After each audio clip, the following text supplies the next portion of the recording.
Hello guys, अभी हम लोग कुछ क्वेश्चंस करने वाले हैं। यूजीसी नेट इकोनॉमिक्स के क्वेश्चंस हम लोग डेली क्वेश्चंस करते हैं। तो अभी देखिए कुछ लॉन्ग टाइप के क्वेश्चंस हैं, ठीक है, और ये कोड्स वाले क्वेश्चन हैं। तो अगर आप इस चैनल में नए हैं तो सब्सक्राइब कर सकते हैं और बेल आइकन को ज़रूर प्रेस करें। इससे आने वाली सभी वीडियोज़ की नोटिफिकेशन आपको मिल जाएगी, ठीक है। तो हमारा क्वेश्चन देखिए क्या है। तो देखिए इस क्वेश्चन को हम लोग को सॉल्व करना है। तो हम लोग ने तीन तरह के मोटिव पढ़े हैं: ट्रांजैक्शन मोटिव, प्रिकॉशनरी मोटिव और स्पेक्युलेटिव मोटिव, ठीक है। ट्रांजैक्शन मोटिव में हम लोग ने डे टू डे जो खर्चे होते हैं उसके बारे में, डेली ट्रांजैक्शन के बारे में बात करते हैं। अगर हम लोग बात करें प्रिकॉशनरी मोटिव की, तो यहाँ पर जो फ्यूचर में अनएक्सपेक्टेड जो खर्चे होते हैं हम लोग उसके बारे में बात करते हैं, जैसे कि मैरिज हो गया, फ्यूचर में डिसीज हो गया, कोई एक्सीडेंट हो गया, वो प्रिकॉशनरी मोटिव में आता है। स्पेक्युलेटिव मोटिव हम लोग प्रॉफिट कमाने के लिए करते हैं। स्पेक्युलेटिव मोटिव लोग क्यों करते हैं? प्रॉफिट के लिए करते हैं, ठीक है। कहीं पैसे लगाते हैं ज़्यादा प्रॉफिट कमाने के लिए, ठीक है।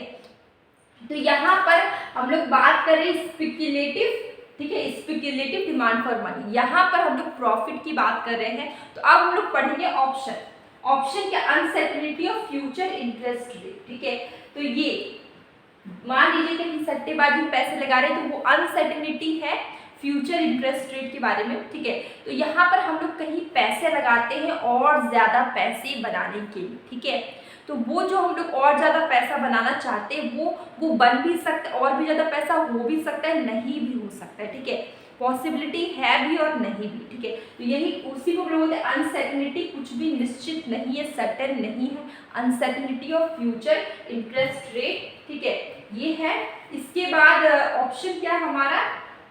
Unexpected expenditure. अगर हम बात करें अनएक्सपेक्टेड एक्सपेंडिचर की, तो ये आपके प्रिकॉशनरी मोटिव का पार्ट है, क्योंकि प्रिकॉशनरी मोटिव में हम लोग अनएक्सपेक्टेड एक्सपेंडिचर की बात करते हैं, जहाँ पे फ्यूचर में जो खर्चे होंगे, जैसे कि फ्यूचर में किसी का मैरिज हो रहा है या कोई डिसीज हो गया, कोई एक्सीडेंट हो गया, तो ये क्या फ्यूचर के अनएक्सपेक्टेड खर्चे हैं।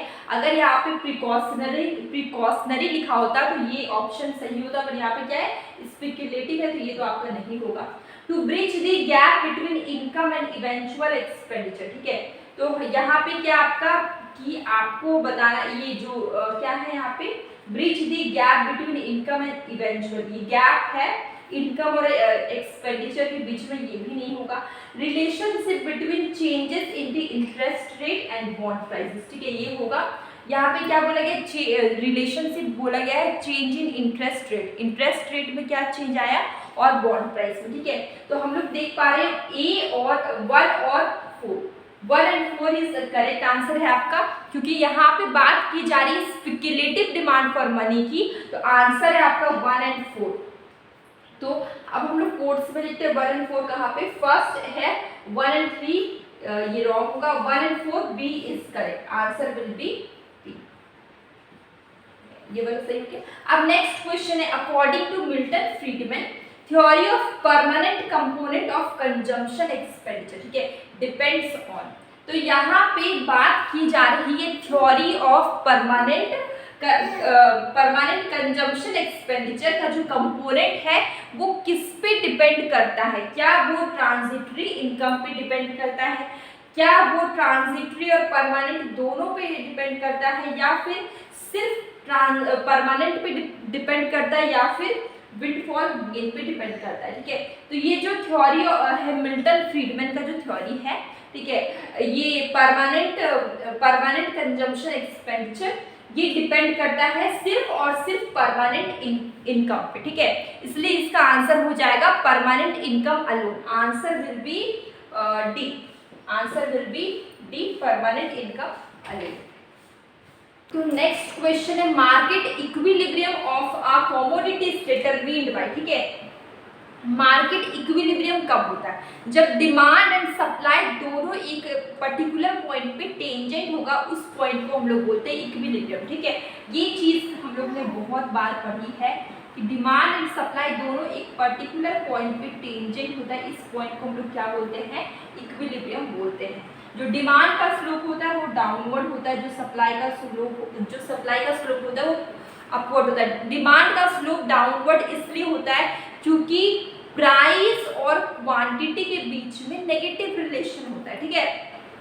प्राइसेस अगर बढ़ते हैं तो डिमांड आपका घटता है, और प्राइसेस अगर घटते हैं तो डिमांड आपका बढ़ता है। अगर हम बात करें सप्लाई की, तो सप्लाई और क्वांटिटी के जो भी है क्वांटिटी सप्लाई और प्राइस के बीच में जो रिलेशन होगा वो पॉजिटिव होगा। अगर प्राइस बढ़ेगा तो क्वांटिटी सप्लाई भी बढ़ेगा, प्राइस घटेगा तो क्वांटिटी सप्लाई भी घटेगा। दोनों के बीच रिलेशन क्या होता है, पॉजिटिव होता है। इसलिए सप्लाई का जो कर्व होगा वो अपवर्ड स्लोपिंग और जो डिमांड का कर्व होगा वो डाउनवर्ड स्लोपिंग होता है, ठीक है। जब सप्लाई का कर्व और डिमांड का जो सप्लाई और डिमांड दोनों एक पर्टिकुलर पॉइंट पे टेंजेंट करेगा, इस पॉइंट पे टेंजेंट करेगा, इसको हम लोग बोलते हैं इक्विलिब्रियम, ठीक है। तो market equilibrium of a commodity is determined bye balancing of demand and supply position, ठीक है। मार्केट इक्विलिब्रियम किसी भी कमोडिटी का डिटरमिन्ड होता है क्योंकि यहाँ पे बैलेंस होता है डिमांड एंड सप्लाई का पोजीशन, ठीक है। उसको हम लोग बोलते हैं मार्केट इक्विलिब्रियम। तो answer will B A. Answer क्या हो गया आपका, ए हो गया, ठीक है।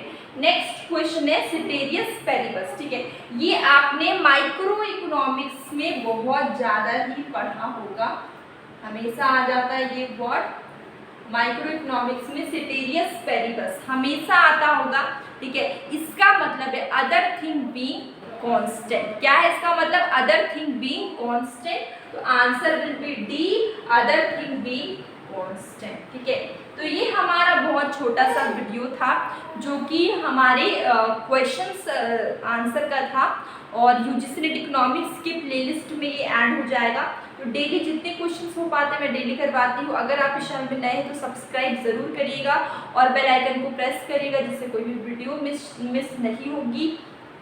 और अब हम लोग मिलेंगे कल एक न्यू वीडियो में। मैं डेली एक एमसीक्यू का जो क्वेश्चन होता है डेली मॉर्निंग में पोस्ट करती हूँ, जो कि आपकी प्रीवियस ईयर के क्वेश्चन पेपर से ही लिया हुआ होता है, तो आप उससे भी देखा करिए, आपको प्रैक्टिस होती है।